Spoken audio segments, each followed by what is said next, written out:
Hare Krishna. So this is an offering I wrote for the Srila Prabhupada Tributes book this year. Dear Srila Prabhupada, of my good fortune you are the creator. Of my path and bhakti you are the delineator. Of this movement you are the inaugurator. Of all my senses, please be the regulator. Of the chain of my karma, you are the terminator. I follow you voluntarily, you're not a dictator. To protect me from Maya, you are my insulator. Of my debt to Krishna, you are the remunerator. Of tellers of falsehood, you are the interrogator. Of the seed of bhakti, you are the germinator. Of my service, you are the facilitator. Of your orders, I won't be a violator.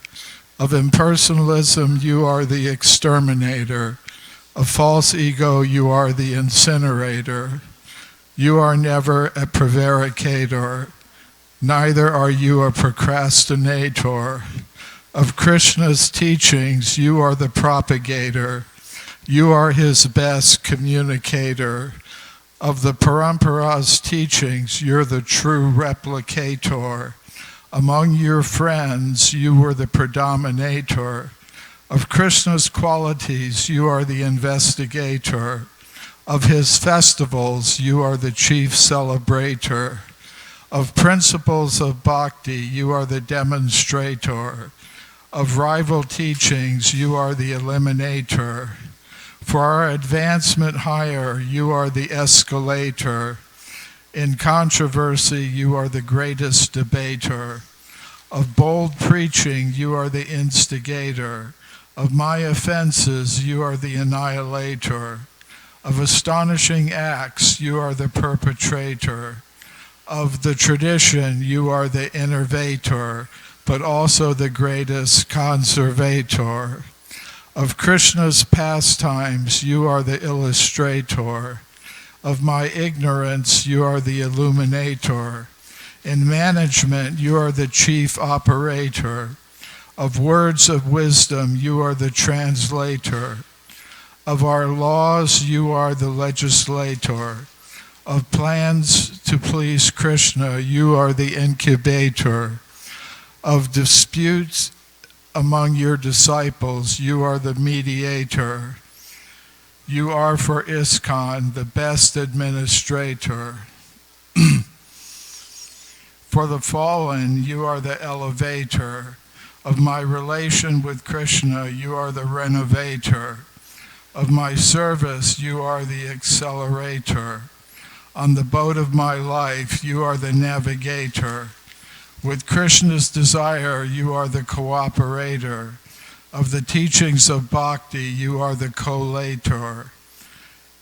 To your guru's order, you were never a traitor. For my deliverance, you always labor.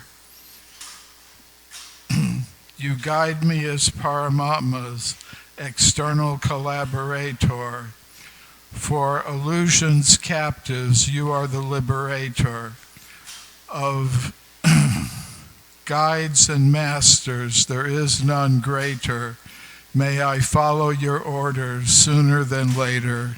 Your servant, Judakarma Das. Hare Krishna. Thank you. The devotees are trickling in, but I'm not seeing any of the senior ladies like Balai, etc. Jaganani just came, but if you can hear me, any of the senior ladies out there, please come on over. We've started the homages. We like to alternate, so we're going to ask Jagadanani to please go and make her offering right now. Hare Krishna.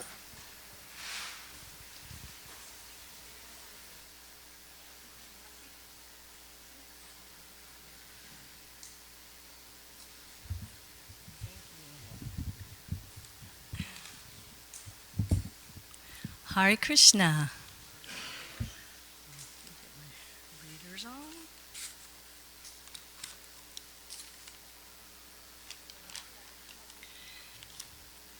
Dear Srila Prabhupada, please accept my humble obeisances. All glories to you, Srila Prabhupada, for guiding us to the beautiful Radha and Krishna. Gurudev, you have allowed us to serve you and develop our love and trust for you. Without your mercy, I would not endeavor to love and serve Lord Krishna. This is a priceless gift I am beyond grateful for. I pray to become more serious in practicing Krishna consciousness, and I pray to please your divine grace. Your loving daughter, Jagajanani Dasi.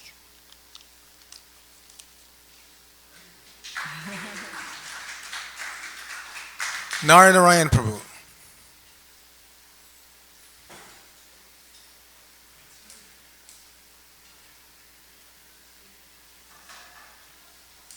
If there's a problem, I can get somebody else. Are you ready?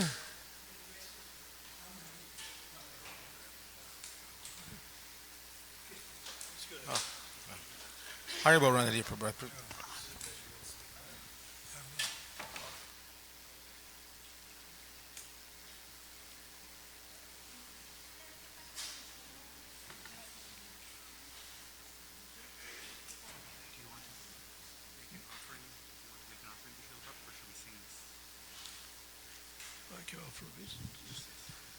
Nama Om Vishnu Padaya Krishna Prastaya Bhutale Srimati Bhakti Vedanta Swaminiti Namane Namaste Saraswati Deve Gauravani Pracharine Nirvase Sunyavadi Vaskata Desatarane.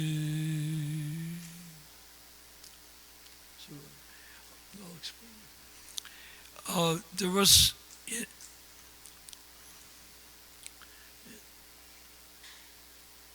should have a chair also. When I took initiation September 20th, 1968, and before that, they were in the San Francisco temple. I took the initiation directly from Srila Prabhupada.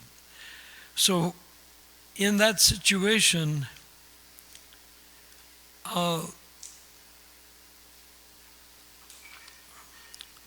excuse me.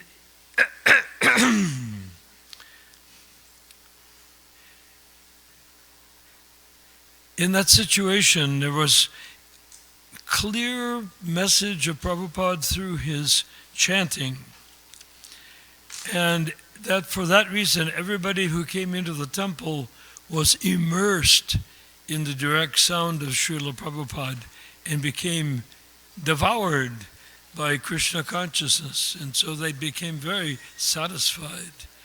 Now, there was when I came, before she came and was initiated 6 months or a year before I was, back then that was a long time, and she had written, we published in 1969, where's the book?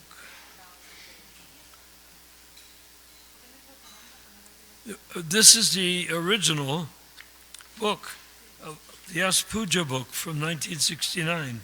Can you imagine? And it has all the devotees in it, so we can see very few pages. But anyhow, there was a girl named Saradia. There was a girl named Saradia who had been initiated before me, probably a year or two. And at the time that she wrote this poem, she was probably no more than 16 years old.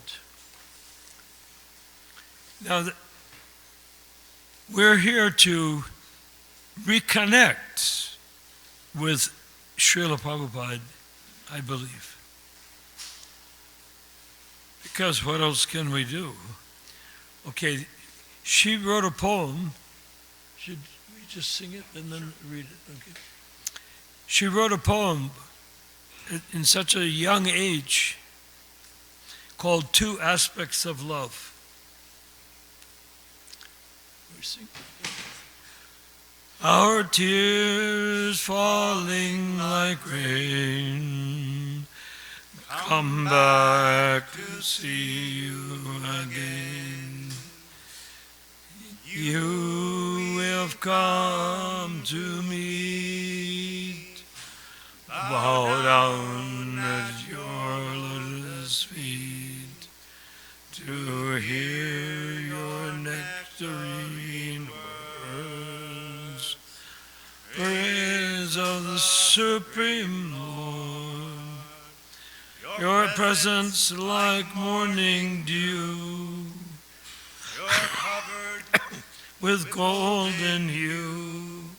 So long waited for this time, that again could bathe in your shine. Still roses not in meeting, but in separation, that's your teaching. This is actually more sweet than touching your lotus feet, because that is our life's perfection, feeling love for you in separation. So you see how she took it so seriously. And at this time, Yeah, go ahead. with each passing year, and as more and more devotees are rejoining Srila Prabhupada, the message of this poem and these two aspects of love become stronger and stronger, the relevance to our lives who remain. Mm-hmm. Okay, I think we're finished. Thank you very much. Hare Krishna, Mother Kadamba? No, Kadamba. We're alternating, please. Yeah.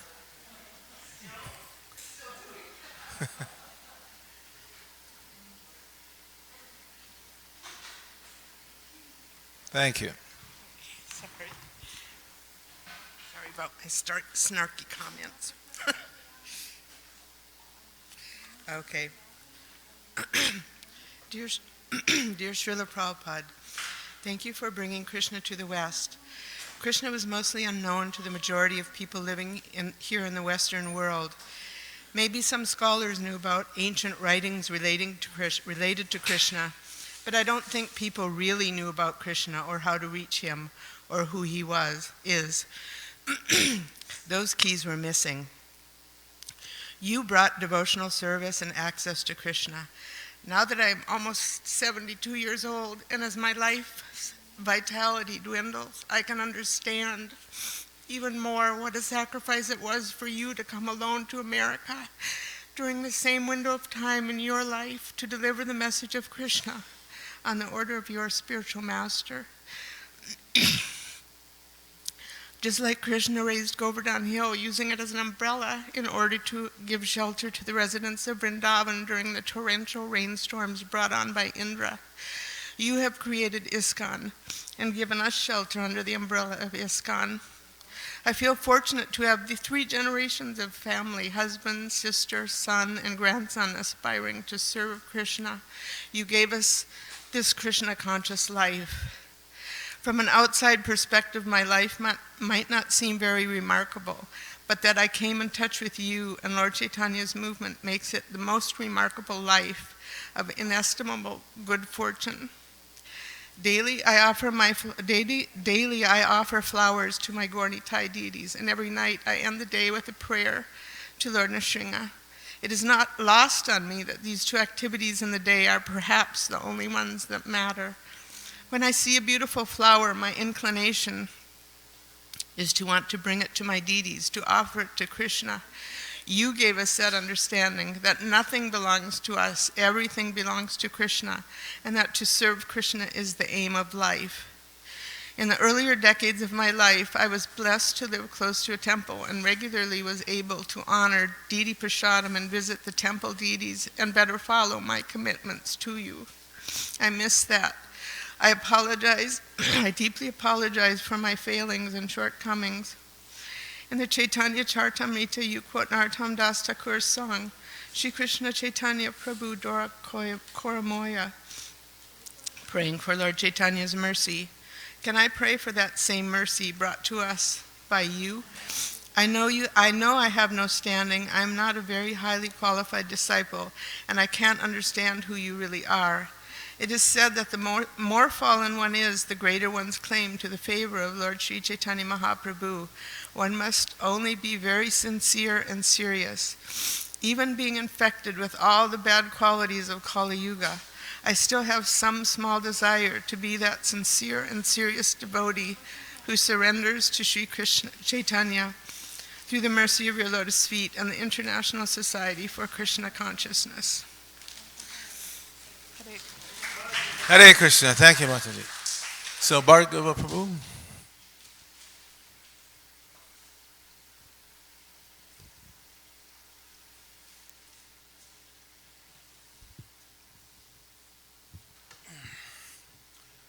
Please protect my words and my memories. So I got to travel with Prabhupada. I was kind of lucky. I wanted to document Prabhupada before there was really any filming going on or videotaping. And I was doing it with still camera. And Prabhupada really touched my heart. We all come to Krishna consciousness in different ways. First of all, I want to honor Narayan, that picture you see on the altar with Prabhupada on the big red Vyasa-san. Narayan never thinks small. And he built that Vyasa-san, a huge Vyasa-san, to fit in scale at Nelson's monument, which had 4 giant lions, and he wanted it to scale. He and Vasudev put that thing together. And he has some good stories about it. Anyway, about Prabhupada, I asked him once if he was present in his pictures. He said, if you think of me, then I am there. He was my hero. You know, we are a collection of so many experiences from family life. A lot of my family, my father's family, was wiped out in the Holocaust in Europe. And I was a history major. And I saw a lot of it came from bad religion. And Prabhupada was bringing beauty and truth about how loving God is, where other religions, due to sectarianism, were trying to homogenize everybody by guilt and shame and fear, and Prabhupada brought beauty. Anyway, he was always very kind to me. Sometimes I get depressed, and he would be very gentle with me, encouraging me. Sometimes I feel guilty. I didn't want Prabhupada to suffer from any of my sinful activities. I approached him one time, and I asked him about that, and he said, oh, Krishna absorbs also. And he could be very gentle. The last time I saw him was in Mayapur, and he was already quite ill, but he came out of his sick bed to speak to Taran Kanti Ghosh. She was like the equivalent of the lieutenant governor of West Bengal. His grandfather was a great friend of Bhaktivinoda, gave Bhaktivinoda the name, the seventh Goswami, and formed the Amrita Bazar Patrika. His story is very beautiful. Anyway, Taran came and said, oh, Prabhupada, I traveled all over India. I just came back from Pune, and he said, you're the only one preaching the pure Dharma of India. And then he said, I came to get your blessings in the election. And Prabhupada said, oh, democracy is no good. And then Taran was taken aback. And he said, well, democracy with so many political parties. And Prabhupada said, no, it's no good. Anyway, because it creates power politics. We see what's going on here. But I guess it's the best of the worst. It's better than fascism. Anyway, at the end, Taran put his head on Prabhupada's lap, just like a little kid would put his head on his grandfather's lap, and Prabhupada was rubbing his head, and Taran looked just like a little boy. Then there was another time we had a feast at someone's house, a life member's house, and at the end they served Shrikant, and everybody started to get up, and then Prabhupada was still sitting on his little Vyasa-san, and he held up his cup. He said, is there any more Shrikant? And he looked just like a little boy. So a lot of times he had to be strong, because when you take initiation, you're saying, please be my guardian. And he was a Leo. Leos are the fathers, and he was a father in real life, so he knew how to take that responsibility. But his nature was very gentle, and although he can really burn you up if you got him angry. But his anger didn't last, and the next day it was all gone. And he met with one man in Geneva who had written a book about Krishna, and they read a little bit about the book. And they dragged the guy, literally dragged him to meet Prabhupada. And the man told Prabhupada, well, I wrote this, it took me 7 years to write this book about Krishna. And Prabhupada, in a very gentle way, not challenging way, he said, well, and still there's some mistakes. And the way Prabhupada said it, he wanted to open a dialogue with this man and not criticize him, but he just wanted to open a dialogue and clear misconceptions. But the man turned cold, and he left pretty quickly after that. And Prabhupada remarked, he said, well, we speak the truth, so we make enemies. But later on, that man wrote a really nice review of Prabhupada's books. So Prabhupada spoke his truth, and Krishna did the rest. And it would hurt him when he would hear about the politics, and sometimes the leaders would fight with each other. And one came to squeal on another when Prabhupada was getting his massage in Mumbai. I was on the roof taking pictures. And Prabhupada got very upset. He said, I give them a little power, and they say, do this, do this, do this. He said, no. He said, first you get them to love you, then they'll do whatever you want. And he meant that sincerely. So love is the motivator. And it's the same with Krishna. You can't force people out of guilt, shame, and fear. Maybe the fourth-class people who have no regard for anybody else's feelings, then you got to use that guilt and shame and fear. But for the first-class person, they're attracted to beauty, truth and beauty and love. And that's what Prabhupada brought. He brought the true conception of who God is. What to speak of goddess? Goddess used to be there in ancient Judaism, and it was taken out. You take out goddess, you take out compassion, forgiveness. So he brought her back. He put the light back on the goddess, on Radha and Lakshmi and Parvati. And I had so many experiences with Prabhupada. Anybody can ask me, anytime, can you tell me a Prabhupada pastime? And I'll tell you a story that I had with him. I was very lucky in that way. And there are many devotees who served in separation. And I was in Brazil when Prabhupada passed. Only two devotees in all of Brazil, and there were several hundred devotees, had ever met Prabhupada personally. They were so inspired when Prabhupada left. They went out to the bus station for 10 days just distributing Prabhupada's books. And they never even met him. They just knew him through his books. And there were many devotees, Prabhupada disciples, within the same position. So Prabhupada preserved himself in his books. Like I said, sometimes after that experience when Prabhupada got angry and said, I give him a little power, do this. He was very upset, actually, by it. And as he was getting off the roof, I had just come to India for the second time. I was trying to find a service, which I found later on was photographing for the CC.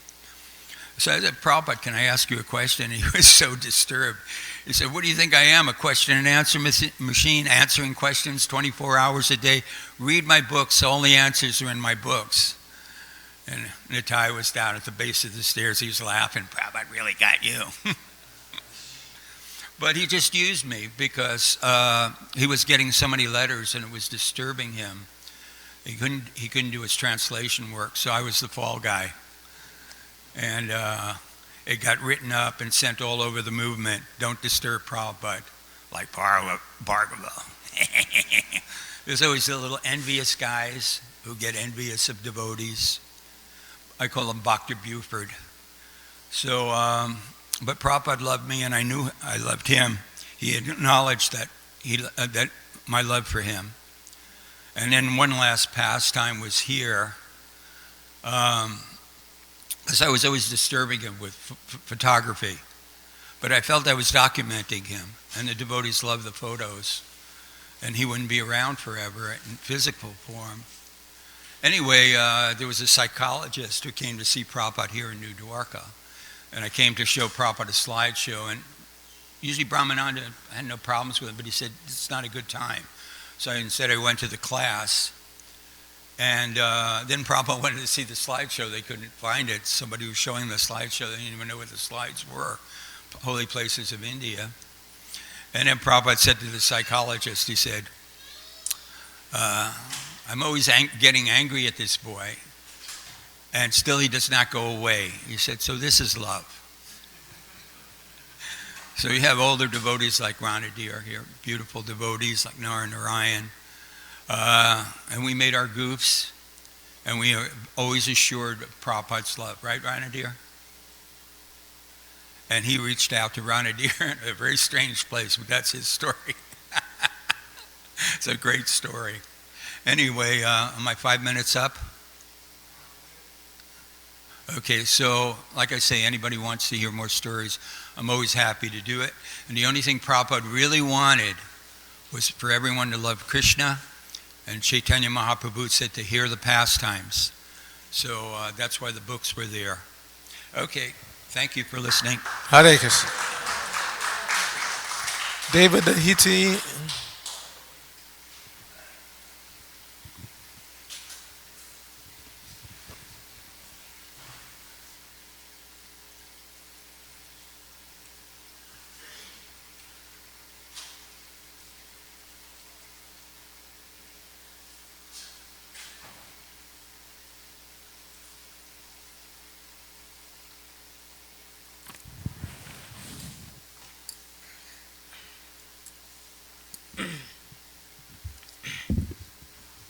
My dear Srila Prabhupada,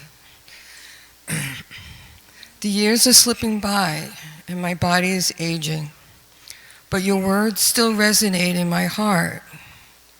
You brought light and love to our souls. Your message lifted us up from the darkness of Maya. Your light shined brightly and pulled us closer to you. Time now to be serious, to awaken our love to Krishna, to appreciate your unconditional mercy. So what is a lesson I still need to learn? How long will it take to finally listen and surrender? How many lifetimes, so much conditioning. Thank you for the life you gave us. What would we do without you? Thank you for your continual mercy, your kindness and compassion. You came here to teach us at least to be humans. Allow me to follow your divine instructions and serve you lifetime after lifetime. Only by your mercy can I minimize my material desires. Your message is in every page of your books. You have given us everything. It is up to us to finish up our business, as you said so many times. Hoping to be ready for my next assignment, please keep me at your lotus feet. Being controlled by the modes of material nature, it is very difficult to surrender. But only by your mercy can that be attained. Praying for your mercy, your glance, your acceptance, your love. What will we do without you, Srila Prabhupada? Thank you so much. Hare Krishna. Thank you. Ranadir Prabhu.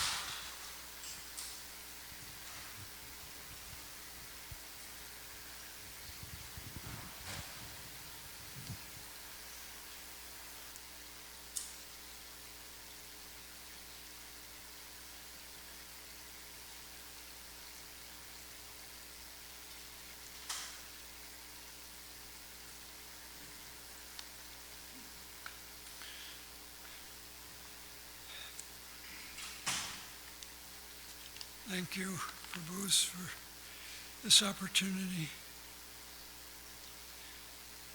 Dear Srila Prabhupada, please accept my obeisances at your lotus feet. Any appreciation or thanks that I might express for being your initiated devotee are woefully inadequate, especially since the visible display of my gratitude is so pathetic.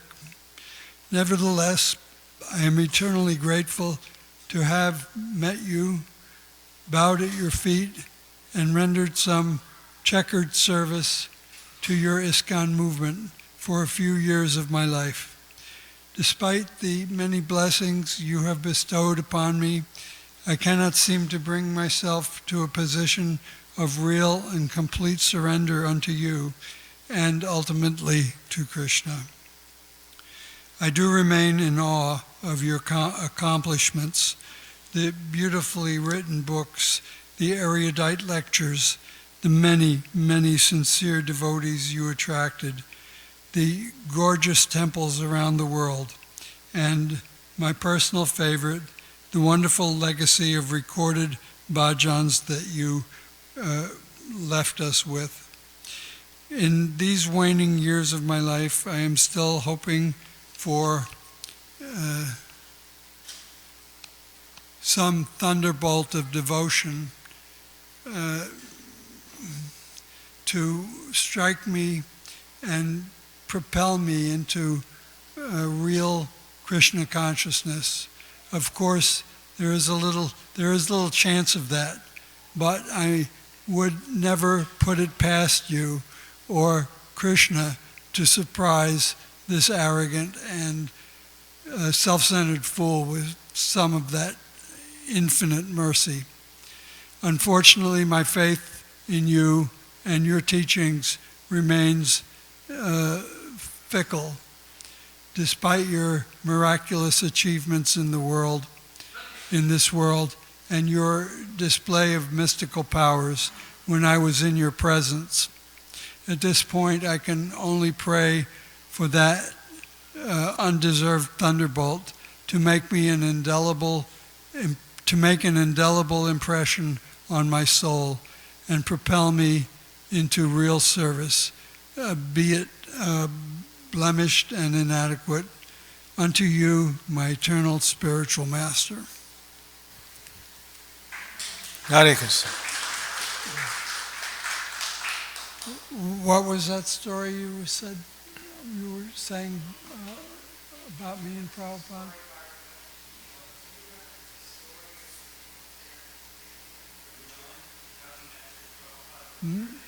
No, some pastime, I don't know. You mentioned it.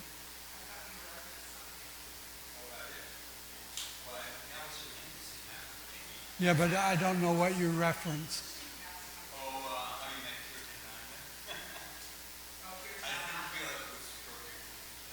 I don't think that's appropriate.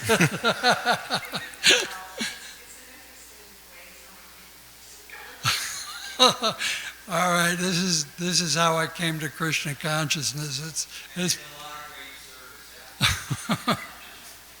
but it was all arranged.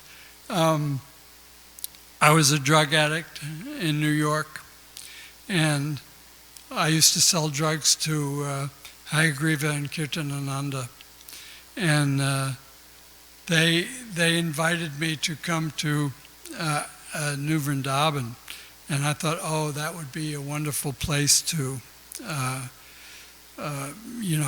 get out of the rat race.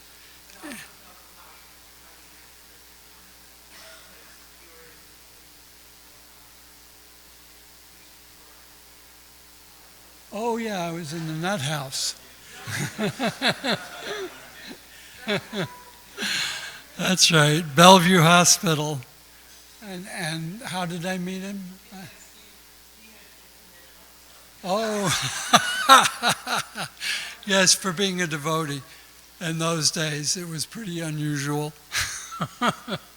So, anyway, when after I got out, I was on the methadone program, and I wanted to get out, and I had a realization on LSD that to love and serve God was the only purpose of life.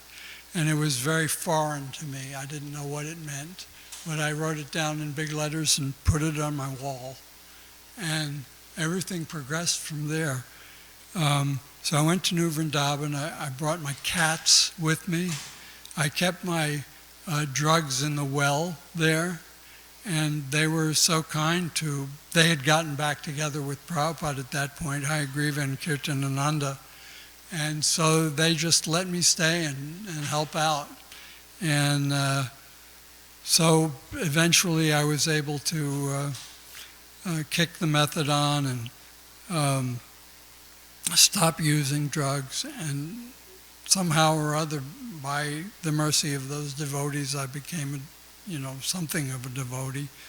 And I don't know, that's it. When Prabhupada came to New Vrindavan, there's one story that I can't get over telling. Prabhupada came to New Vrindavan. My mother, who lives in England, had sent me a beautiful cashmere sweater that was saffron. And it was just, it was like the mud and dirt of New Vrindavan would not treat it very well. I couldn't wear it. So I said, I'll save this for Prabhupada when he comes, because he was planning to come to New Vrindavan. And when he came, I got up the nerve to go upstairs to his room and tell him, Prabhupada, my mother sent me this sweater and I want you to have it. And I saved it for you. And he said, no, I cannot take. And I was crushed. I was devastated. And so he saw that. And he said, okay, we will exchange. And he took off, button by button, he took off the sweater that he was wearing and took the one that I had saved from my mother and put it on. And obviously I was, touched immeasurably, and I'll never forget that moment as long as I live. Thank you for letting me be of service. Hare Krishna. Naikatma Prabhu.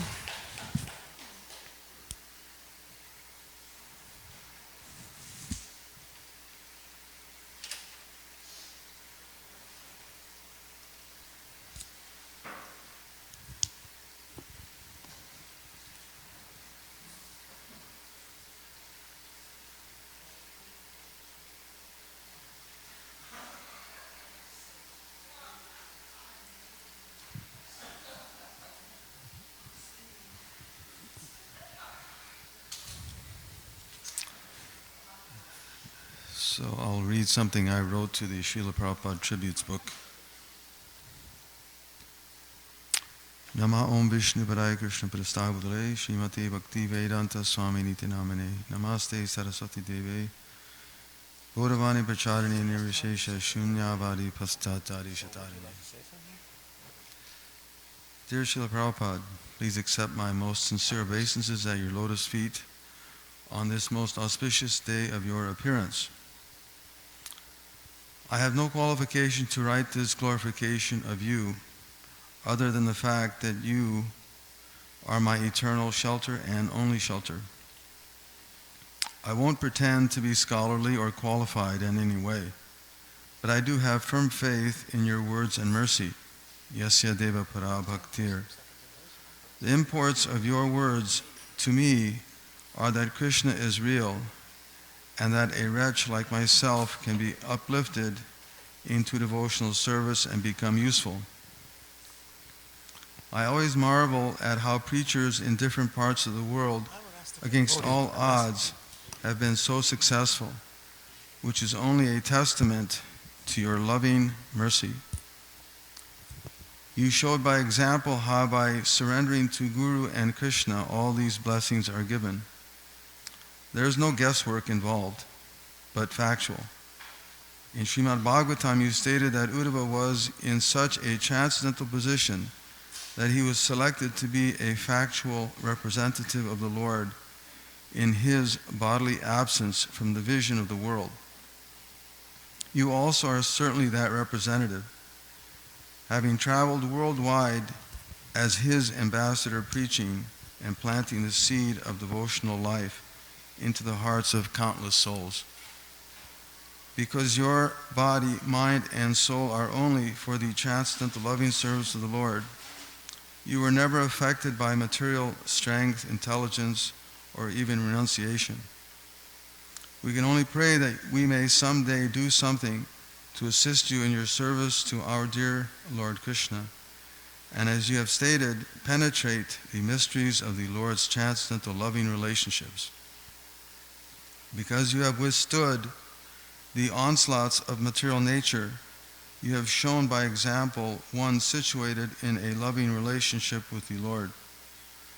Please give me your mercy that I may be able to assist you in that relationship. Your servant, fallen servant, Naikatmadas. Hare Krishna. Brigupati Prabhu.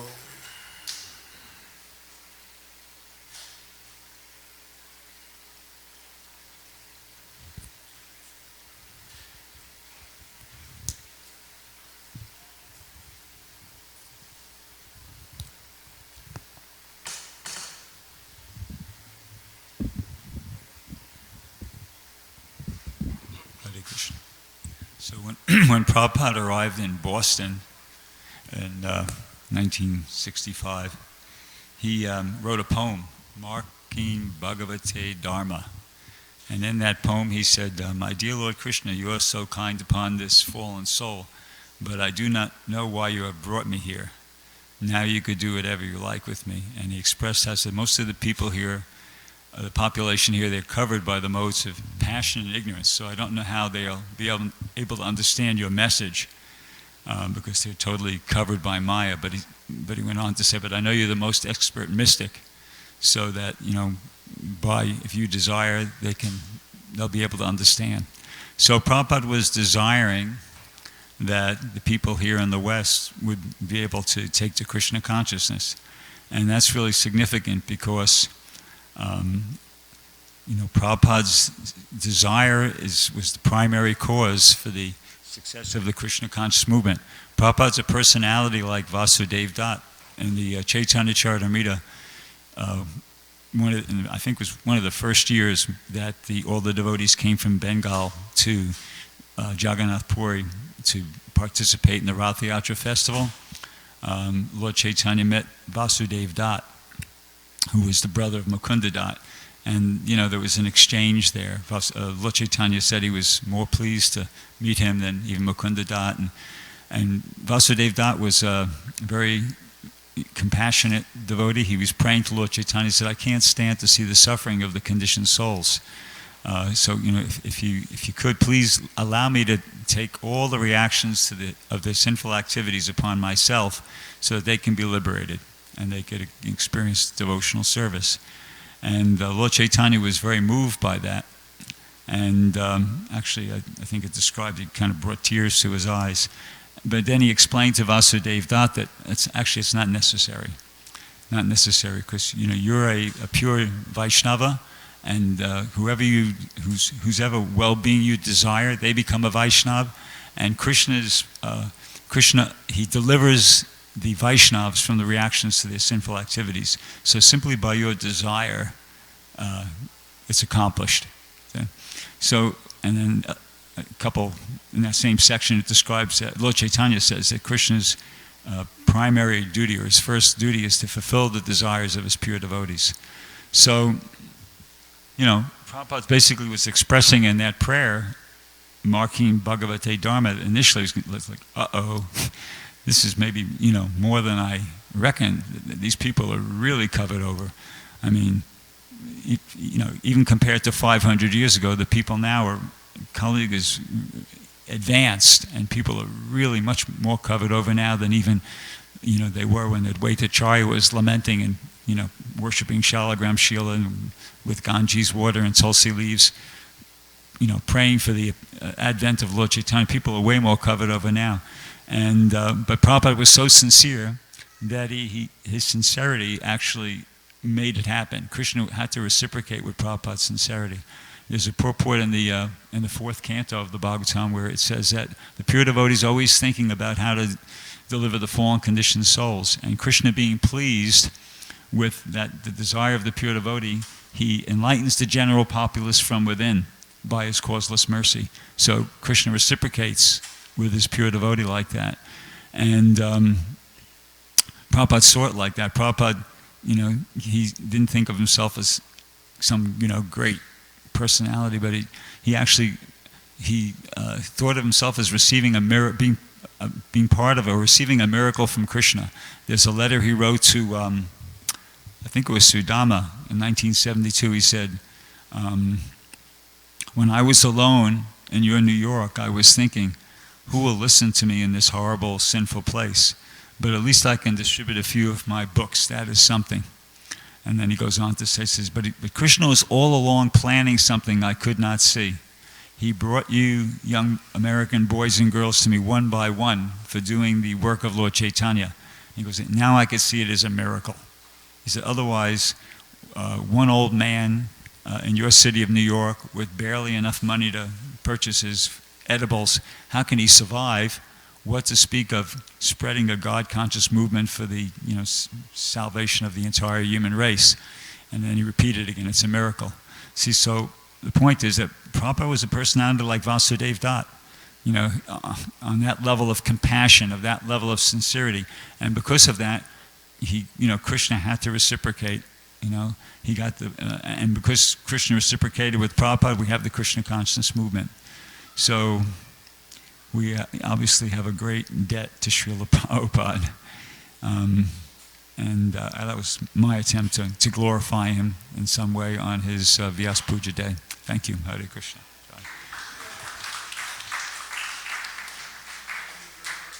The Kalpalatika.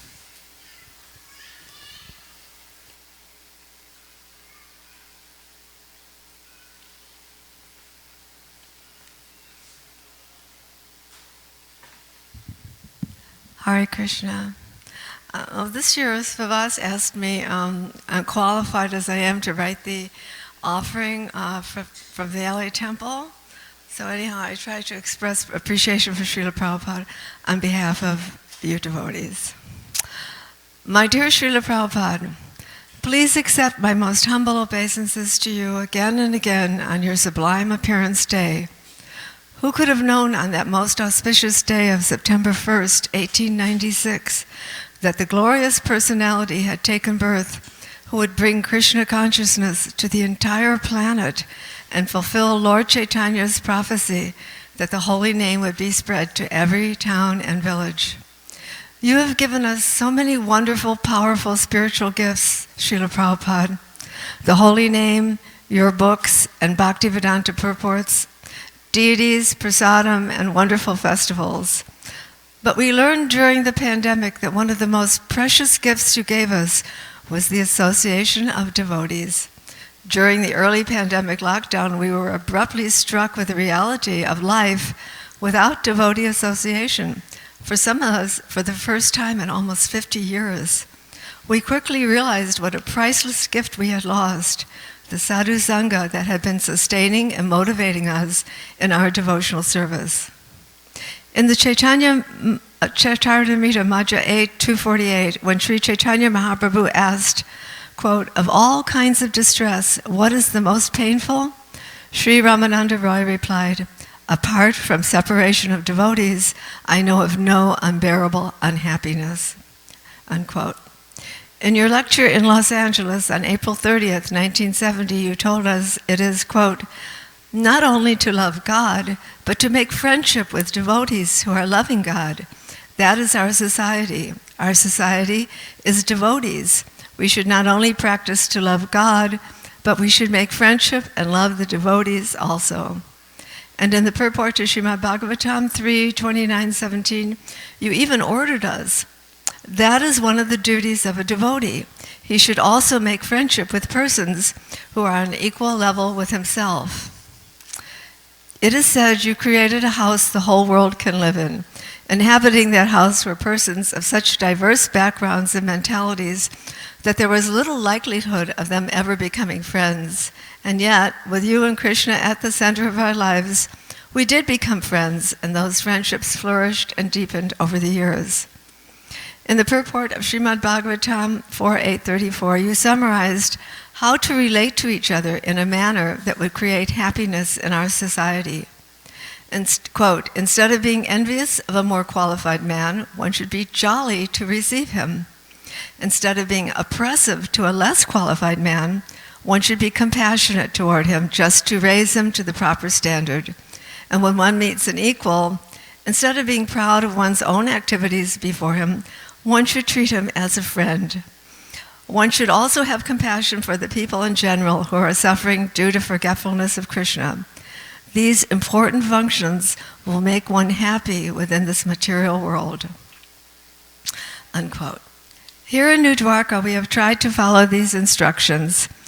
Our temple is very unfortunate that so many exalted gurus, sannyasis, and senior Vaishnavas and Vaishnavis frequently visit, and we very happily give them a jolly reception. We show compassion to the people in general by our active book distribution, harinams, and prasadam distribution in both the restaurant and free feasts. Your disciples, grand-disciples, and even great-grand-disciples have forged wonderful friendships, strengthened by practicing the 6 loving exchanges that you taught us. But Srila Prabhupada, the most important way we have learned how to be a kind and loving friend is by your divine example. You have told us many times that Krishna is the supreme friend, and you are Krishna's representative. Out of your vast mercy, Karuna Sindhu, you are the dearest friend to all, our ever well-wisher. You said in a room conversation with Desmond O'Grady on May 23, 1974, quote, yes, the best friend is the spiritual master because he saves from the blazing fire of confusion. That is best friend, unquote. Srila Prabhupada, you are Jagat Guru, the savior of all the conditioned souls, and you are seeing Krishna at every moment. Nevertheless, we have examples of how you so personally cared for the material bodies of your disciples when they were sick. One striking example was described in Jamuna Devi, A Life of Unalloyed Devotion. You were in India, and Jamuna was not well, so she had been resting in a sleeping bag on the bottom shelf of a closet. You noticed she was missing and had inquired many times where she was. Jamuna tells the story, quote, one day I became aware of the door being opened, and I turned to see Srila Prabhupada's lotus feet walking into that closet room. He placed his hand on my head and inquired, Jamuna, how are you doing? I explained my symptoms, and he said, I think this is jaundice. Now I will take charge of your recovery. You will never get well in these conditions on the floor. Srila Prabhupada had a hospital bed brought in for me and moved me into a room right next to his, with floor-to-ceiling windows, neem trees outside, and a fan. And he came in every day to check on my progress. He also called in an Ayurvedic doctor and gave me a diet for jaundice. He said I had to take something called Pitta. It tasted like the most bitter, horrible thing. Srila Prabhupada would personally stand and watch me eat the Pitta, and he would actually smile and chuckle. End of the quote. Oh, Gurudev, you are the most exalted personality, worshipped on the same level as God. Yet you acted with such humility, kindness, love, and concern for your disciples. We only can hope we can follow your example and care for each other in the same way. Srila Prabhupada, when you were departing this world, you gave a very grave instruction, quote, your love for me will be shown by how much you cooperate to keep this institution together after I am gone, unquote. You installed deities at New Dwarka and set a very high standard for their worship, which did not diminish during the pandemic, despite so many obstacles and so few devotees. The timely offerings, gorgeous dressings, and regular artiks have continued. The BBT devotees carried on with their service all through the pandemic and devised a new system of book distribution, which consisted of hanging many thousands of Bhagavad Gitas on doorknobs. And today, our book distributors continue to enthusiastically increase the numbers of books and sets going out. The restaurant and gift shop were completely remodeled, and the stunning multimedia Bhagavad Gita diorama museum was brilliantly renovated. And this year, for the first time in 3 years, we held a full, beautiful Rath Yatra festival at Venice Beach. In short, the dedicated devotees in so many departments are working together to see that the standards at your Western world headquarters are maintained and exceeded. Srila Prabhupada, our dear most spiritual master, we can never fully reciprocate your love for us, but your servants at New Dwarka hope that by cooperating in a spirit of friendship, we have, in some way, shown our love for you. All glories to you, Srila Prabhupada. Hare Krishna. Thank you, Mother Kalpalatika. Thank you also for speaking directly into the microphone, so your delivery was very easy to follow. So everybody else, please follow that standard. Ruja Dev Prabhu.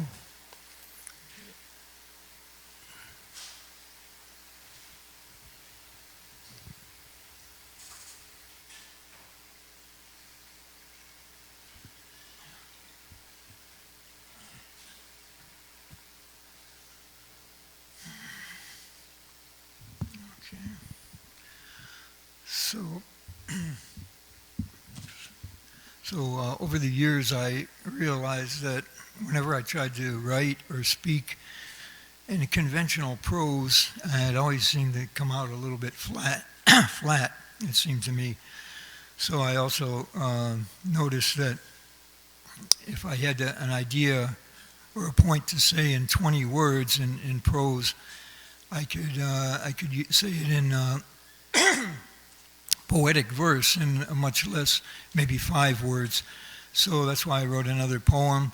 And this is about the period when the only time that I ever saw Srila Prabhupada, and that was in New York, Rath Yatra.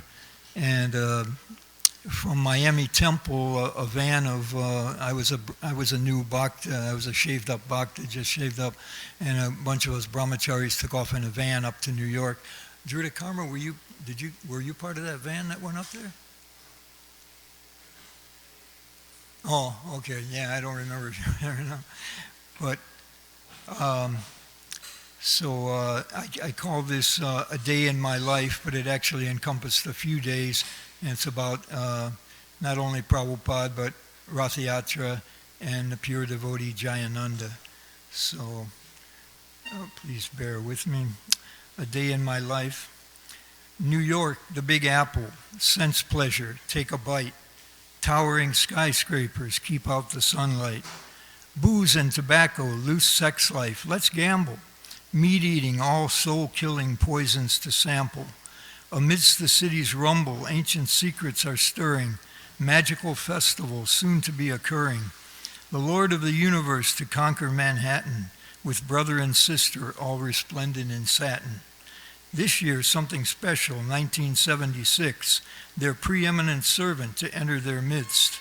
Fifth Avenue will soon be the most holy street when Prabhupada graces it with his lotus feet. Day before, at the Rath site, Jayananda is king, sleep-deprived energy, still he does everything. I help at the site holding Balaram's rope. Constant tension, I can't let his cart roll down the slope. Then Rameshwar announces, Srila Prabhupada is coming, and eternal sweet anticipation starts humming. Blue Lincoln rolls around, all eyes turn to see the visage we cherish perpetually. In the back seat, being driven by loving disciples, rides the person who can drive away all of life's trifles. He glances at each one of us lovingly. For a moment, I'm locked into pure ecstasy.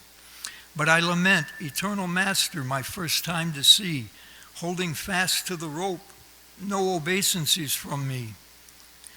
Then driving away like a swan to its roost, my mind numb and stunned by this spiritual boost. Time to move to the starting point, we all join to pull. It's a long way, the 3 carts descend down the hill. Jayananda, ever blissful, takes imaginary whip to slaves. Move those chariots, pull them, he quips. The day soon arrives for the city to be blessed.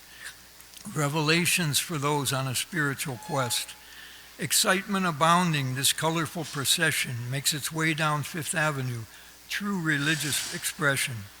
Now Jagannath Puri transports to the west, her most exalted residents displaying their best. Sitting high on their thrones, smiling down on the crowd, 3 beautiful deities on chariots proud. As chanting and drums reach a sky-splitting roar, that Lincoln rolls up, someone opens the door. Flanked by reporters, Srila Prabhupada has arrived. As one of 600 devotees I pride. At the spectacle of purity, once just a picture, come to life right before me, in my mind, now a fixture. Unforgettable blessings to be had on that day. An audience with God's representative, by the way. Devotees and kids danced, the pious were pleased. Prabhupada from his seat on the chariot beamed. Blinded Christians heckled. Surprise, surprise. They couldn't hear the demigod's endorsement from the skies. The next morning, my japa was pleasantly broken. Srila Prabhupada had entered as temple doors flung open. I saw him grimace as Dandavats was painful. Radha Krishna being lovingly adored by an angel. CC Madhya class that day felt so bright. The sun is distributing heat and light, Prabhupada began, and went on to enlighten. Last day of my experience, my senses truly heightened. Riding back to Miami, we were inside a dream. Lifetime of waiting for a saint to redeem. Fulfilled, full of hope for a future now cleansed. Initiation was next. I had found a true friend. That one Ratha Yatra solidified my goals. Thank you, Prabhupada, for saving my soul. Right.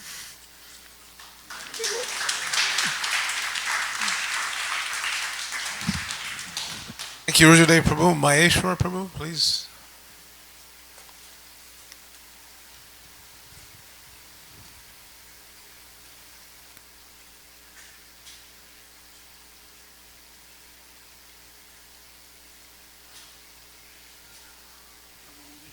Krishna Stai Buddhare Shimati Bhakti Vedanta Swami Nityanamane Namaste Saraswati Devam Gaudavani Pacharname Nivashesha Sunyavadi Pashkata Deshatarne. So, when I was thinking about the way I wanted to glorify Prabhupada, the thought occurred to me that he was like a spiritual medical master. What I mean by that is that I'm going to draw a comparison to the way the medical industry evolved and how when Prabhupada came to America, how he kind of super elevated and evolved the whole spiritual marketplace. I think most of us are aware of the fact that go back a couple hundred years, there was a lot of weird stuff that was, better? Sorry. There was a lot of strange things that were included in the medical trade that didn't necessarily, I think I got it, that didn't necessarily have really anything to do with making you any better. There was all sorts of strange traditions, and this went on all over the world because people just didn't have any knowledge of the medical industry the way we do today with germs and, vaccines and a variety of different ways to heal the body. So things like, getting a tree that had been hit by a bolt of lightning was important in a ritual to heal somebody because it had some mystical power because somehow another bolt of lightning hit it. And we know that they had strange things that were, again, totally irrelevant to healing the body that were used, such as special stones or claws from animals, especially the American Indians had quite an array of things, but I think this was prominent. This was going on all over the world 200 or 300 or 400 years ago. Feathers, different things were used. And we know that they didn't really have any medical healing powers. Although, before I go on, I want to acknowledge that somehow or another, I think most of us know that somehow they understood the medicine of herbs. And there are definitely a lot of herbs that are very valuable and can be used. And even the pharmaceutical industry is not real happy about letting that information out, because why would you go to the drugstore and spend $20 or $30 or $50 for something if you got it growing in your backyard? So they don't really want you to know that. But there's a lot of books that are out there. So as time went forward, of course, these things got straightened out. And when Prabhupada came to America in 1965, the analogy that I'm trying to draw is that the spiritual marketplace was filled with a lot of really strange things that really, according to what we understand, have absolutely nothing to do with lifting your consciousness and becoming aware of how to actually escape the material world. I live in Ojai, and I think some of you know, as a matter of sort of public research, I get invited to a lot of things. And one time I was invited to go to a very spiritual program. You know, they knew I was interested in spiritual things, and so I'm always curious by what is considered in today's world to be a very spiritual program. So I went, and when I got there, everybody was laying down on the ground, and somebody was going around, and they had a flute, and they had different things they were banging on, and playing didgeridoo. I don't know if you know what a didgeridoo is, but and then hitting a gong, you know, and playing this thing that's kind of like a wind chime. They go, you know, this sort of, and they were doing all these different sounds, and basically that's what this really big spiritual program was all about, which I basically sat there and just thought, okay, I'm really glad I'm a disciple of Srila Prabhupada, because none of this really impressed me very much.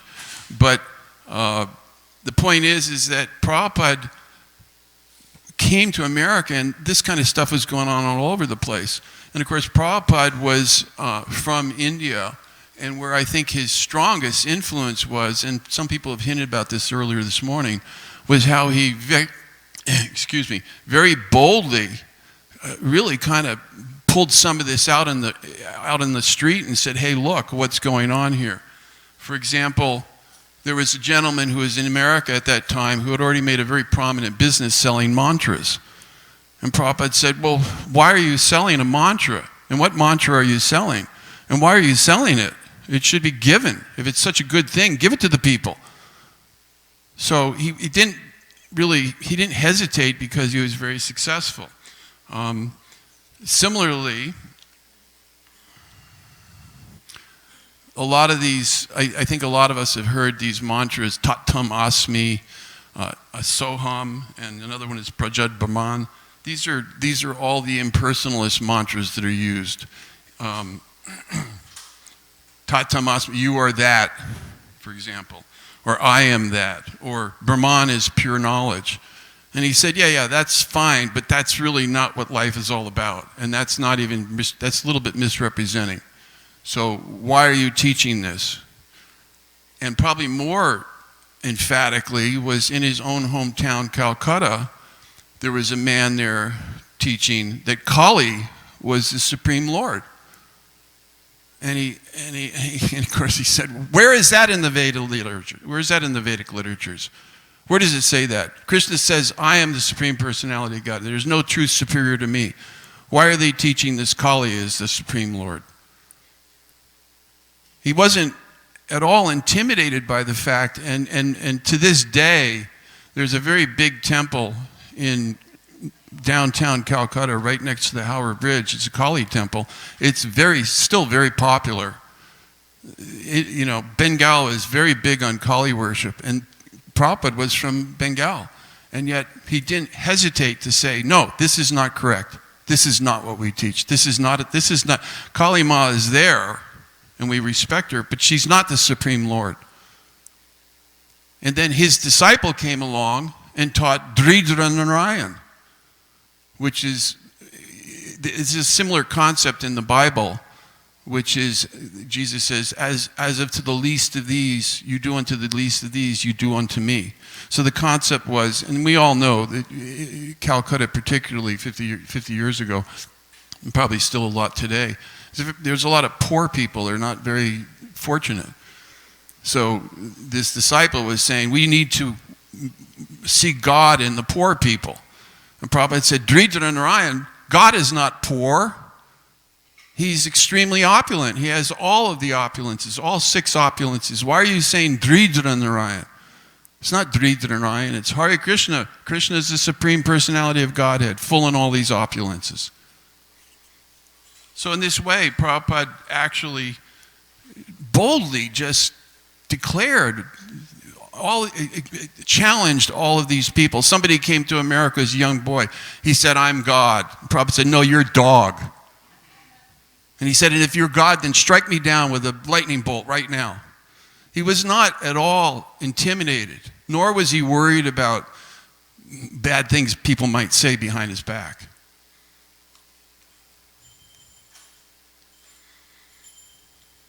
Anyhow, he went through all of these things. The philosophers, he said, this actually had a big impact on me, because when I was younger and I was still in school, I read the 4 flaws. We all know the 4 flaws: propensity to cheat, propensity to make mistakes, propensity to illusion, and the 4th one.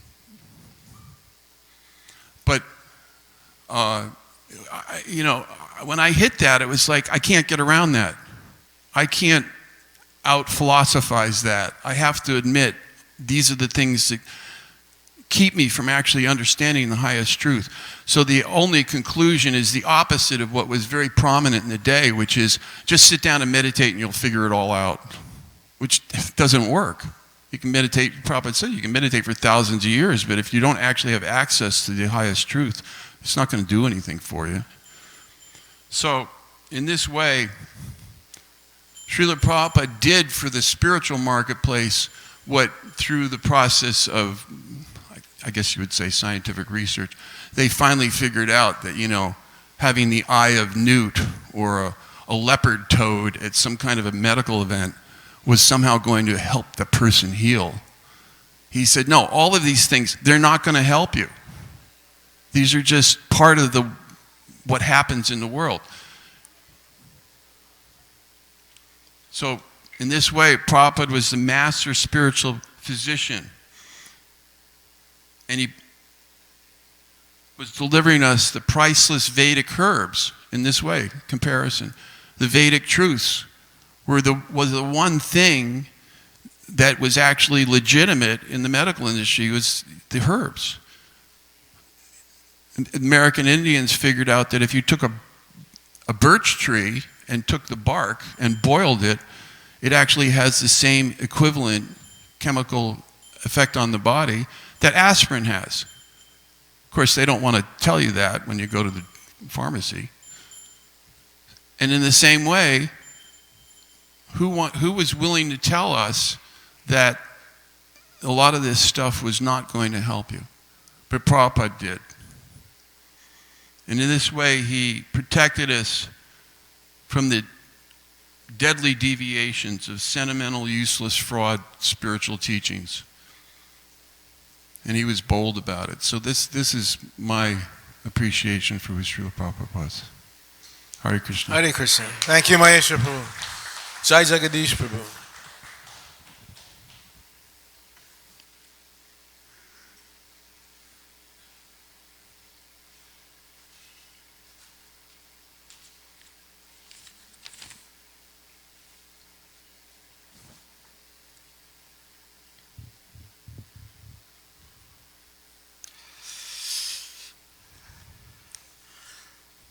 Thank you to all of you for appearing here today.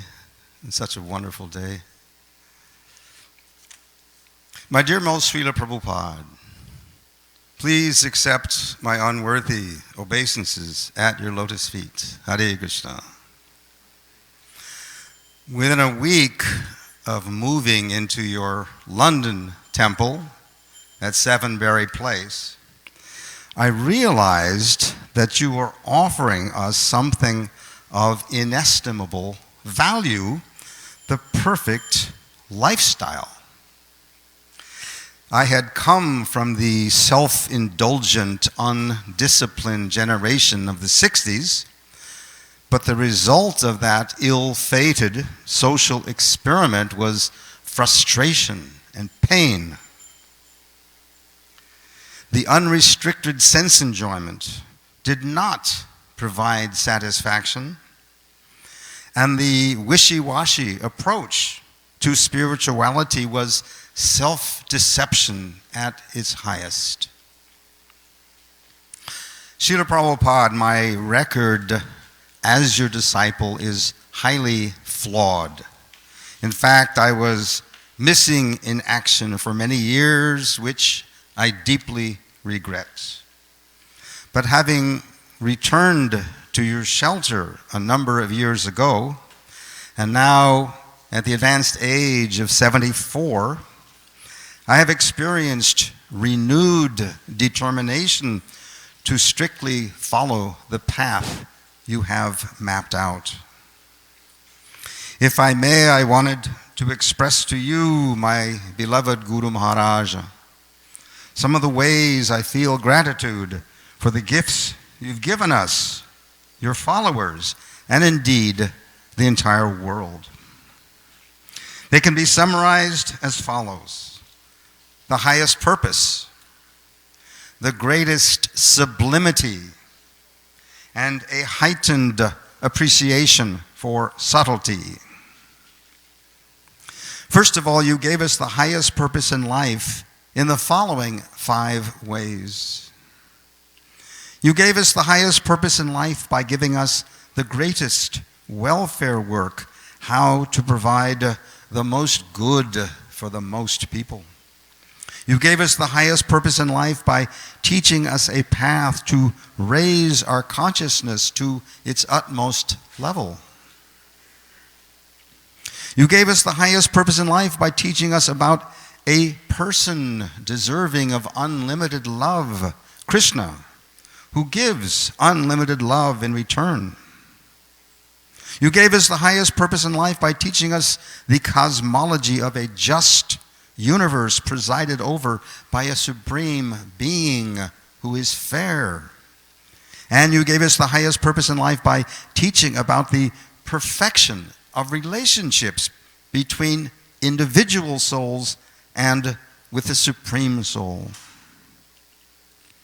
Srila Prabhupada, you also gave us the most sublime lifestyle in the following 9 ways. You gave us a lifestyle that is full of joy. You gave us a lifestyle that is full of kindness.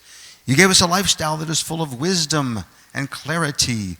You gave us a lifestyle that is full of purification. You gave us a lifestyle that is full of community. You gave us a lifestyle full of growth and progress. You gave us a lifestyle full of harmony with the universal order. You gave us a lifestyle full of sublime sacrifice.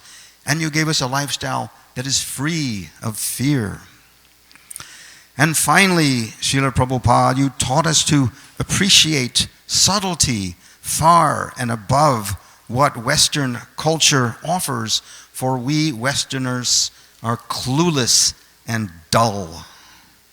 For example, I didn't know garlic from hing, unclean from clean.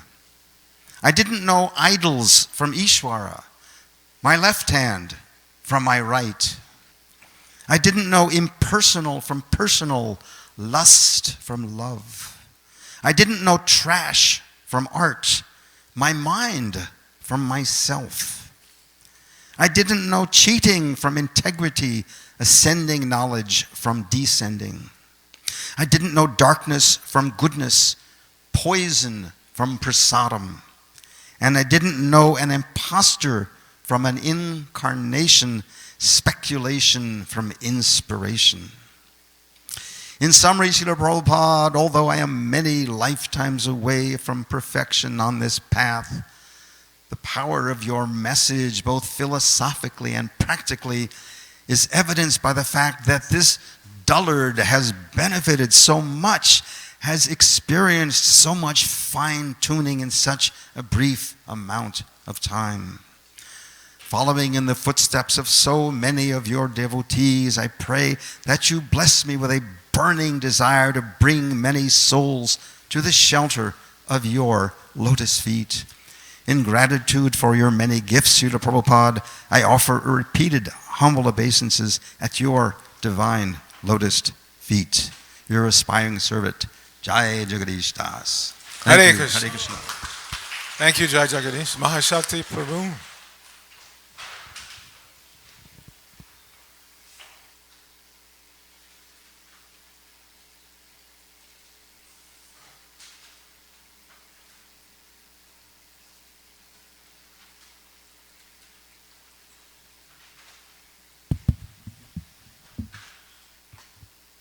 Jai Prabhu's Haribol, Haribol.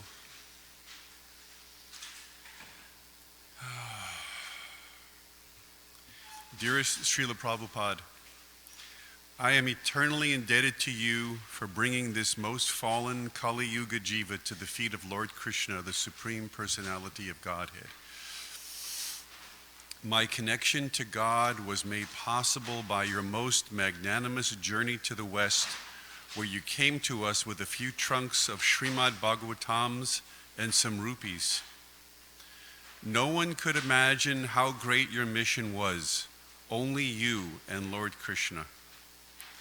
The entire universe, from the highest planets down to the lowest, have been benefited by your pure devotional service. Now there is a chance for any and all living beings to regain their Krishna consciousness. Your presence in this world is more rare than a mountain of gold. We are barely able to recognize your supreme goodness. Somehow, by the mercy of Gauranga and Nityananda, we have been given the rarest opportunity to serve your lotus feet. Over and over, I thank you for delivering me from the ocean of nescience. Now I am your servant. Please do not kick me away. Be merciful to this fallen disciple. Give me the intelligence to understand your books and the courage to practice the angas of devotional service. My only desire is to please you and once again to have your divine association. Your fallen, insignificant disciple, Mahashakti Das. Hey Krishna. So now Satyanarayan Prabhu would like to make a presentation from his computer. Keep your fingers crossed. We're going to turn on the screen and he's going to try to connect wirelessly. In case it doesn't work, he will still say something. Hare Krishna.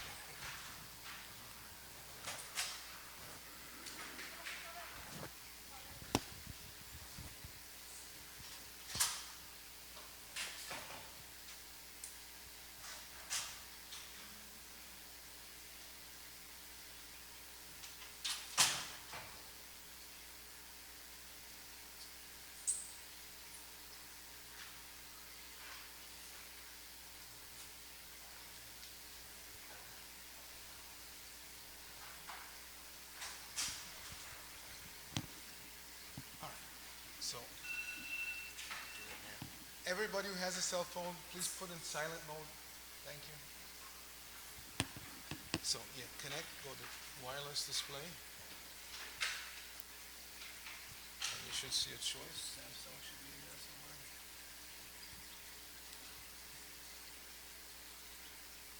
You see it?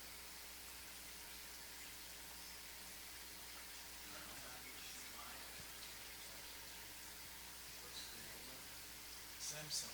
So it should say Samsung display.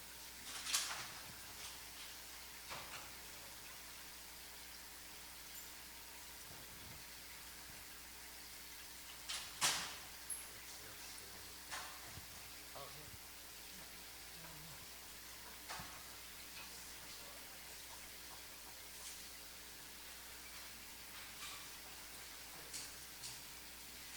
Okay.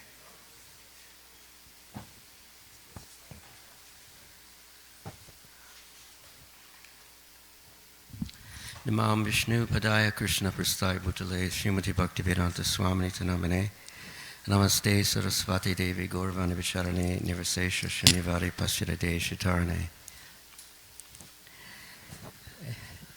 Dear Srila Prabhupada, you often wanted, and I believe still want, to hear reports of book distribution, and I just wanted to give you this little report, hopefully illustrated at your lotus feet.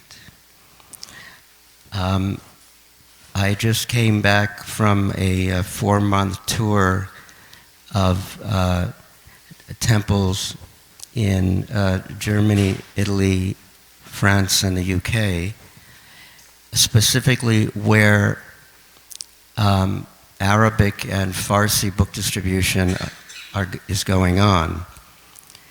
On November 9th, 1976, you made a remarkable statement in your room in Vrindavan, and I was fortunate enough to be there, where you simply heard the word Muslim, that an order for your books was placed in a Muslim university, and just a very wonderful thing happened where I personally felt for the first time my connection with you, Srila Prabhupada, even though I had been initiated 4 years earlier. And you almost became childlike with joy just at that word, no matter who would have said it. And then you made a statement, which is famous now, in ISKCON, that anyone who preaches in the Muslim world, you take the dust from their feet and put it on your head. And I have asked my God brothers and God sisters if they recall anything so emotional that he would take the dust from the feet of his own disciples and put it on his head, for anything else that he very much wanted to see happen. I haven't heard that yet, but surely it is one of the most important things that you wanted to see happen. So the glory for everything always goes to you, Srila Prabhupada. And really the only purpose for my going to these centers was to share what you said to the book distributors and to make them understand that it is to them that this blessing was said. I had been able on the library party to get this order in northern India, but specifically Srila Prabhupada was saying anyone who helps preach in the Muslim world, he takes the dust from their feet and puts it on his head. So you wonderful book distributors who are here, who have done this, and who are also perhaps listening, wherever you extend your arm with an Arabic Farsi book, when the Arab or Muslim touches the book, that becomes the Muslim world, wherever it is, whether it's Los Angeles or Kuwait or wherever it is. So just by basically saying your glory, Srila Prabhupada, and showing photos of this happening, the book distribution rose to levels that were only seen during the marathon. So it's just a testament, and I just have a few photos which just came in. Our Janananda Swami, also in France, he distributes Arabic books, and he has a monthly newsletter. So he's the one that said that the distribution has increased much more, and we got similar reports from the UK, Germany, and Italy, which is just starting. So we can see here, this was in a city called Nancy, west of Paris, where a remarkable thing is happening, that in our this wonderful newsletter that Mayapur Sashi Prabhu sends each month, there are 2 sections now on Arabic, and my translator in Lebanon noticed that the names on the top were Muslim names. Several of the months had Muslim names, which means that the devotees are creating Arab Muslim devotees who are becoming distributors, who are distributing Prabhupada's Arabic books and are preaching in Arabic. So this is quite a breakthrough. And this Mataji on the right is one of those. And this devotee, Bhakta Jad, he's another one. In fact, he knows many Quranic verses that support the book distribution.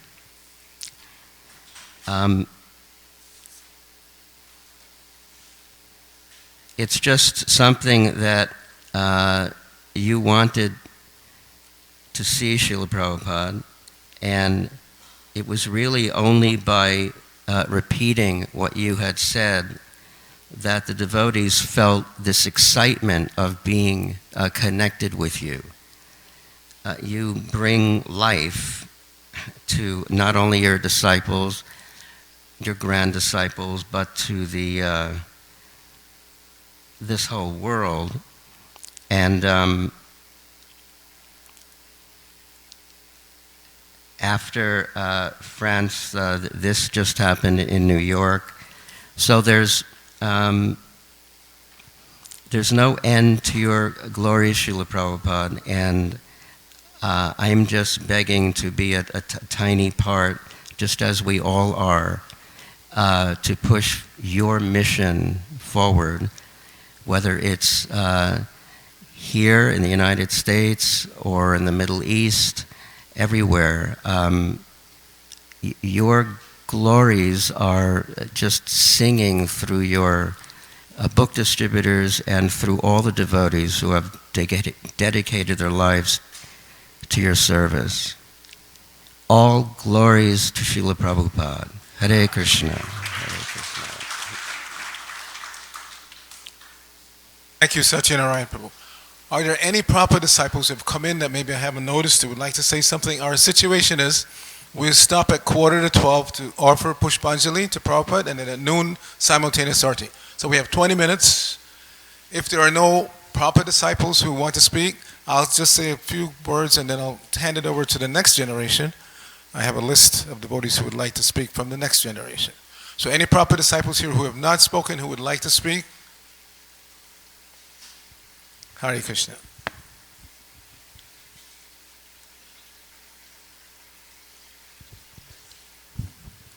So when we started this morning, I mentioned the lecture that Prabhupada gave, in which he was giving the meaning of Vyasa-Puja. And thankfully we have stayed more or less on point, which is to glorify the spiritual master, to thank the spiritual master. And as Prabhupada pointed out, those thanks go back to Krishna. So this is our mission, to glorify Srila Prabhupada, thank Srila Prabhupada, and through the cyclic succession, to thank and glorify the Supreme Lord. We also saw some recorded memories from different disciples of Srila Prabhupada. And I don't know about you, but I've been sporadically watching these memories, recorded memories that Siddhanta's put so much time and energy into. We really should be thankful to Siddhanta for doing that. Because when we associate with each other either directly or through social media or through recorded media like the videos we saw today, we learn more about Prabhupada. So I just wanted to share one that I saw recently.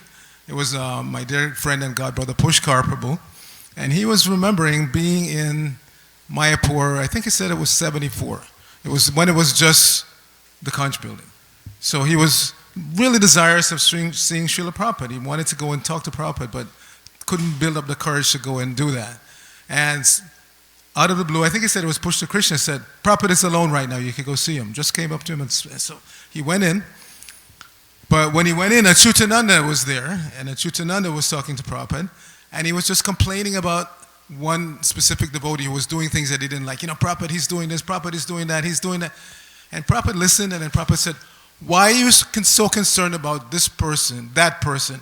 Your relationship is with the Guru. So that really struck me. Yes, we're going to see imperfection wherever we look. This is an imperfect world. Hello? It's not Goloka Vrindavan. It's earth during Kali Yuga. You're going to see imperfect people and imperfect organizations and so much imperfection. Nothing but, practically. Don't dwell on that. Dwell on your relationship with the spiritual master. So that, like I said, was very eye-opening for me. Just concentrate on my relationship with Srila Prabhupada. And of course, if we follow Prabhupada properly, that means we relate with everybody else properly. Not only our immediate God family, but the rest of the world. Because Prabhupada came to give us that message. Everyone is Krishna's part and parcel. So if you realize yourself as part and parcel of Krishna, you automatically know how to deal with others. So I'll stop there. All glories to Srila Prabhupada. So we'd like to ask Satchitananda Prabhu to kick off this next generation presentation. And we have a total of 15 minutes before we do the Pushpanjali, so keep that in mind.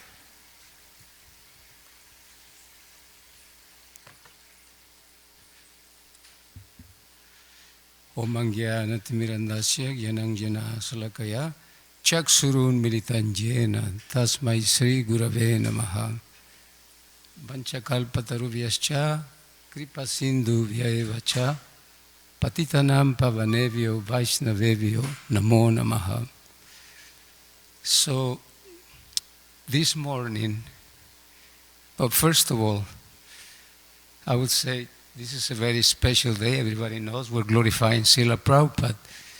And same thing too, that Prabhu make a remark. He also called my attention of something that Prabhupada was mentioning about the Vyasa-Puja in London, 1973.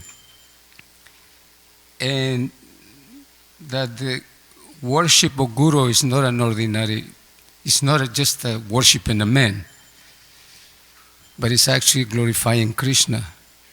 So I take this opportunity to, in the same theme,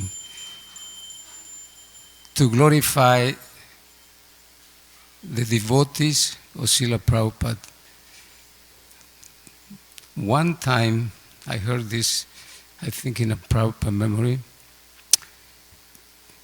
not in complete detail, I will just make it short, that one disciple, if I don't make a mistake, or please correct me, but that I think it was a temple, I don't know if it's in the New Vrindavan, and when a devotee, a disciple says, Srila Prabhupada, should we put some jewels as a decoration in the temple? And Prabhupada said, all my devotees all over the world are jewels, like shining. And that's a beautiful statement. Srila Prabhupada, all my devotees are jewels, meaning shining. They shine wherever they go. I really like that. So I came in the late 70s. Prabhupada was not physically present here. But I gotta admit that when I came to this temple, it was Prabhupada Katha 24 hours a day, you can say. Even sleeping, the devotees will say, Prabhupada, in dreams, because they were next to me. I go to the kitchen, Prabhupada Katha. I go in Sankirtan and book distribution, Prabhupada Katha. You go and do deity worship, Prabhupada Katha. So it really caught my attention. I said, these devotees, they have so much love for Srila Prabhupada. So I got immediately, you feel contagious of that. And so my observation is that as a grand disciples, we have such a great opportunity to actually honor them properly. In the scriptures, of course, it says that they are worshipable. The devotee of Krishna is worshipable. The disciples of Srila Prabhupada are worshipable.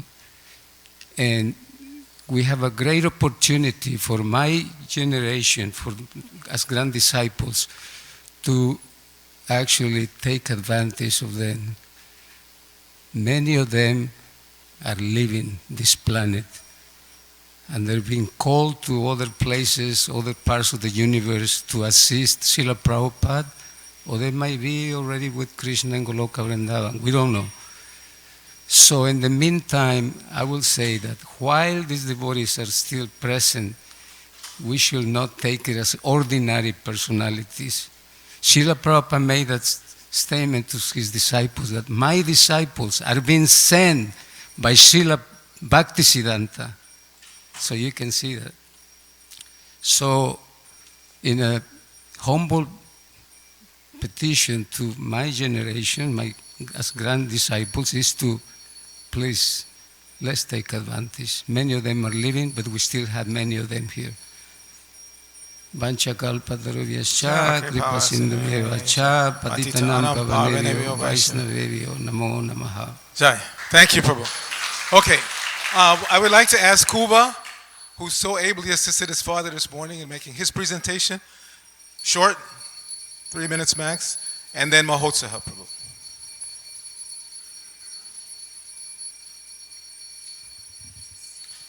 So, did you say that's Narayana's son?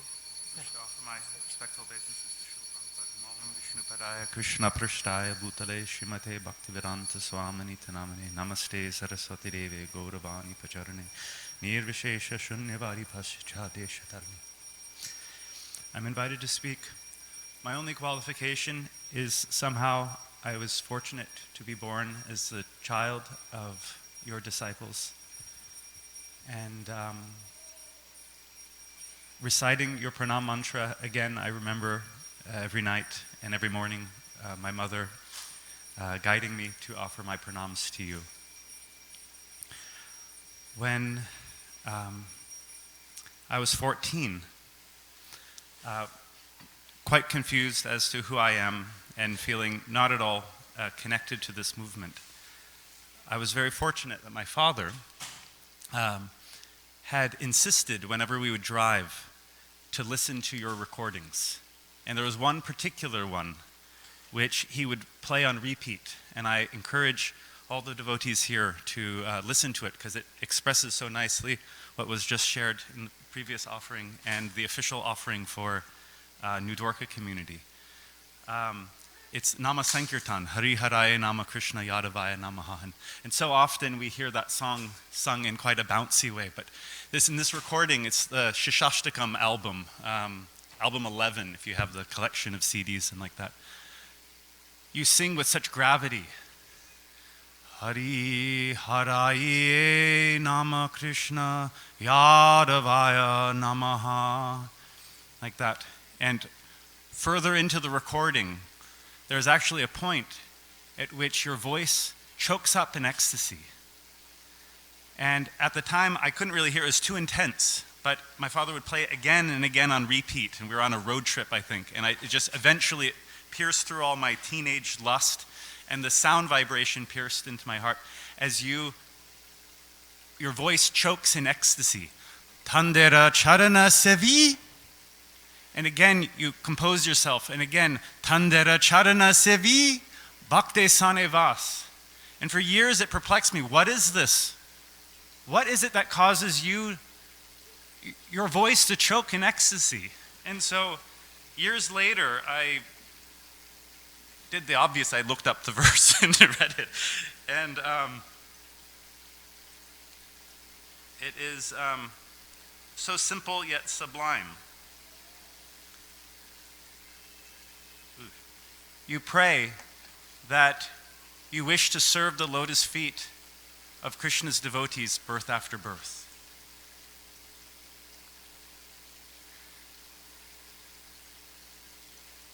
I was amazed that this prayer to serve the Vaishnavas, to serve the servants of your servants, is what causes you to erupt in ecstasy.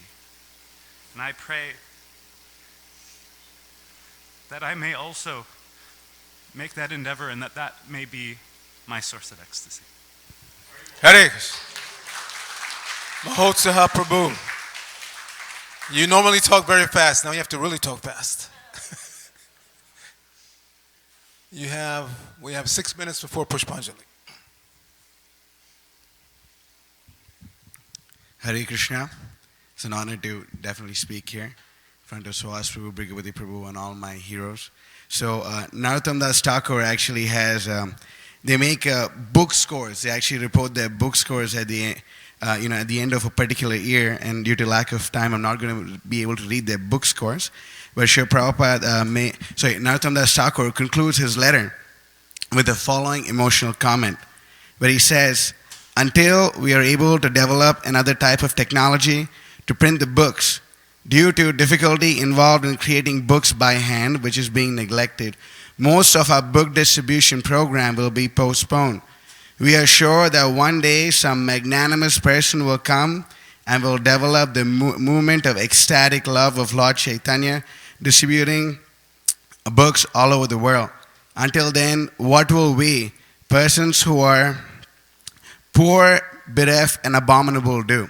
He goes on to say, what is the benefit of discussing the stories of the Lord's incarnations, worshipping the Lord's deities, giving musical recitations of the Lord's pastimes, chanting the Lord's holy names and beads, etc., when we have such small book scores? So, Srila Prabhupada, thank you for coming and starting the Bhaktivedanta Book Trust, where we can print billions and millions of books, and we can constantly have a competition as to who will print more books and who will distribute more books. So please bless us that we beat the BBT in distributing more books this year before they can print some more. So thank you all. Thank you, Srila Prabhupada, for this opportunity. And please bless us that we can expand the Sankirtan movement of Sri Chaitanya Mahaprabhu and give rise to millions and billions of book distributors all over the world. Srila Prabhupada ki jai. Wow, that was very fast. Thank you. So, let's see. We can sneak in one more person. Who do we have on the list here? Gauranga Prema. Yes. Hare Krishna. Please, hurry. 2-3 minutes.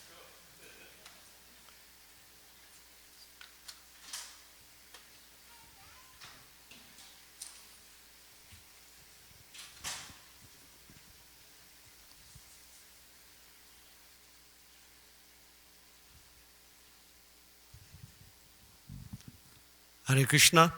So my name is Gauranga Premadas. I'm a disciple of Tamal Krishna Maharaj. I'm coming from China. And now I'm a full-time devotee here in New Dwarka. I got to know Srila Prabhupada in 1991. At that time, China has just opened up to the Western countries. And my Guru Maharaj, Tamal Krishna Maharaj, he sent, on the order of Srila Prabhupada, he sent so many disciples and God brothers to China to preach this Krishna consciousness. So somehow or other, because China has just opened up to the Western countries, so many young people, they will go to the English corner to practice the English skill. And I was one of them. So I met, two of my God brothers. They are pretending to teach us the English, but actually they are trying to preach this Krishna consciousness. I was really amazed, to see that the friendly relationship. So after the meeting, they invited me to the home to have some more association. And he showed me the Bhagavad Gita. But at that time, actually I have no interest with the philosophy of the Bhagavad Gita because I was brought up as an atheistic. Because whenever people taught me we are the spirit soul or there is, God is there, immediately I would think that's a superstitious. And then, my godbrother Nathananda Prabhu, he said, my Guru Maharaj has just wrote a book, The Science of Yoga, and we won't find someone to proofreading it. So then he asked me to do that. The Science of Yoga was written in such a way that he put all the teachings of the Bhagavad Gita in a very simple, understanding way. So by proofreading that book, I slowly realized what Srila Prabhupada said in the Bhagavad Gita is perfect, right, Yeah. And then, the devotees were telling me that actually Srila Prabhupada, he made a comment saying that China will be the last, but will be the best, in the world, Yeah.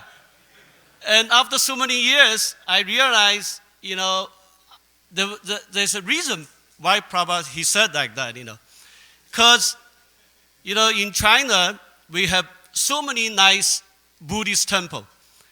So, and Lord Buddha is actually one of powerful incarnation of Lord Krishna. So Prabhupada, because he's an eternally liberated soul, he definitely can see past, present, and future. So Prabhupada, he definitely can see that just like people in China can take up the Buddhism, so similarly, people in China will take up this Krishna consciousness too, So I'm sure in the future, there will be hundreds and thousands of Krishna temples in China by the mercy of Srila Prabhupada. Srila Prabhupada ki jai!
Hare Krishna. So most of you know the procedure, but for those who don't, please take a handful of flowers, divide it into 3 portions. We'll make 3 offerings, Pushpanjali to Srila Prabhupada, after we recite responsibly this Prema Dwani prayers.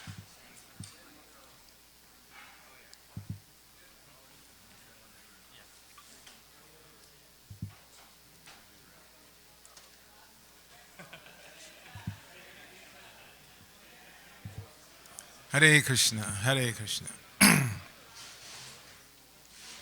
Just one more table to move here.